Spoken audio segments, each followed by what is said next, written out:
Hello, dear children. Today we will study about lesson 7 from English Reader book.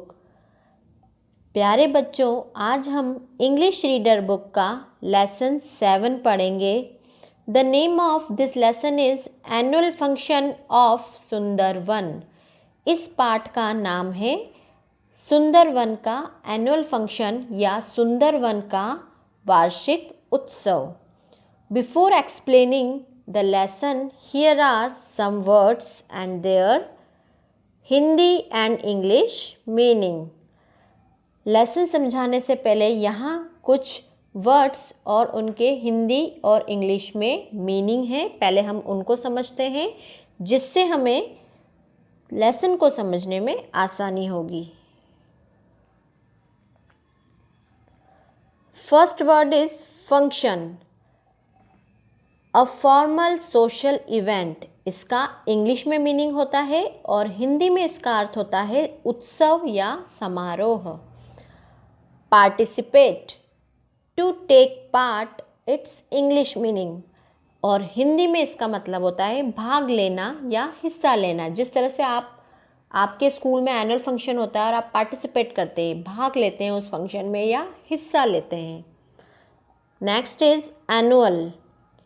Yearly, once in a year. जो साल में एक बार हो उसे एनुअल कहा जाता है, जिसे हिंदी में वार्षिक कहते हैं. Next word is ईगरली, curiously. ईगरली का हिंदी में अर्थ होता है बेसब्री से. Next word is skit. A small play, एक छोटा नाटक.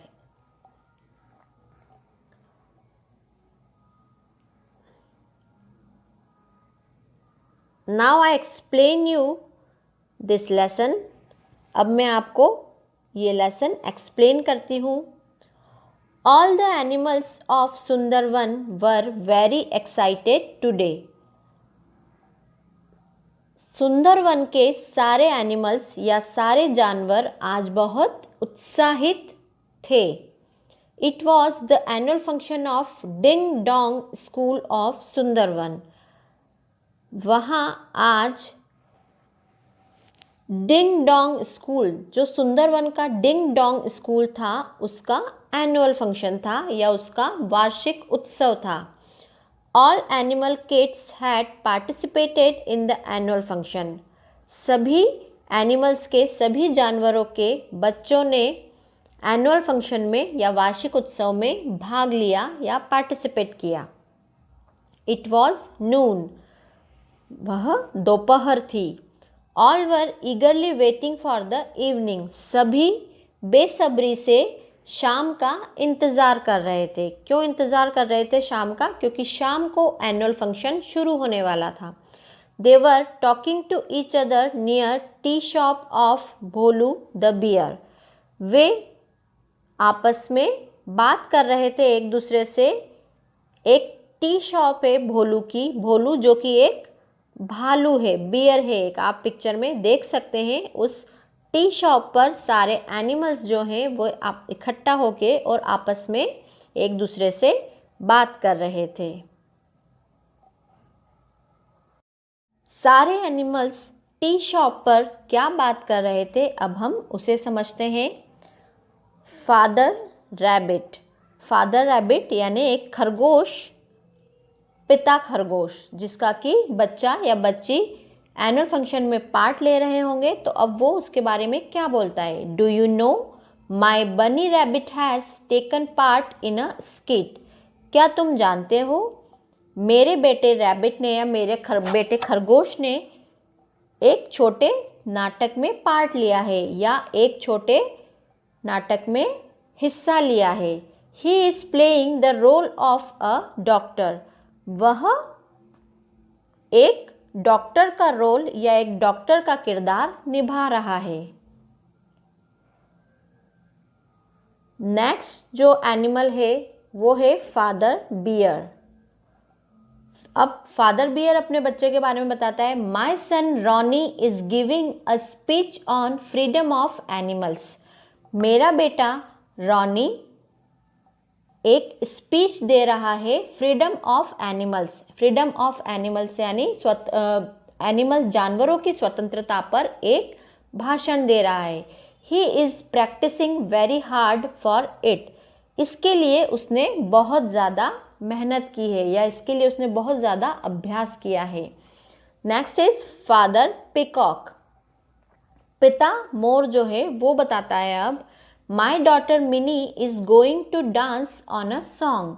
मेरी बेटी मिनी एक गाने पर डांस करने जा रही है या एक गाने पर नाच रही है।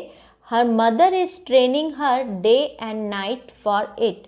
उसकी माता ने या उसकी मम्मी ने उसे प्रशिक्षित कर रही है दिन रात इसके लिए। उसकी माँ या उसकी माता उसे इस डांस के लिए दिन और रात प्रशिक्षित कर रही है या ट्रेनिंग दे रही है। नेक्स्ट जो है वो है फादर ड्रैक। ड्रैक का मतलब होता है नर बतख। जो नर बतख है यानी कि पिता बतख जो है वो बोल रहा है अब, I know you all must be very happy about your children. मैं जानता हूँ तुम सब अपने बच्चों के लिए या अपने बच्चों के बारे में बहुत ज़्यादा खुश हो। But I know what will happen to my 5 children. लेकिन मैं जानता हूँ कि मेरे 5 बच्चों के साथ क्या होगा। Like every year they will perform nicely but nobody would be able to see them. हर साल की तरह वे बहुत ही अच्छे से या बहुत सुंदर तरीके से प्रस्तुति देंगे लेकिन कोई भी उन्हें देख नहीं पाएगा। The other animals, like every year, consoled him that his children would be seen and went away. जो दूसरे एनिमल्स थे, अदर एनिमल्स यानी जो और दूसरे जानवर थे, हर साल की तरह उन्होंने फादर ड्रैक को सांत्वना दी कि उसके बच्चे दिखाई देंगे और वहाँ से चले गए। Enough for today. Thank you so much.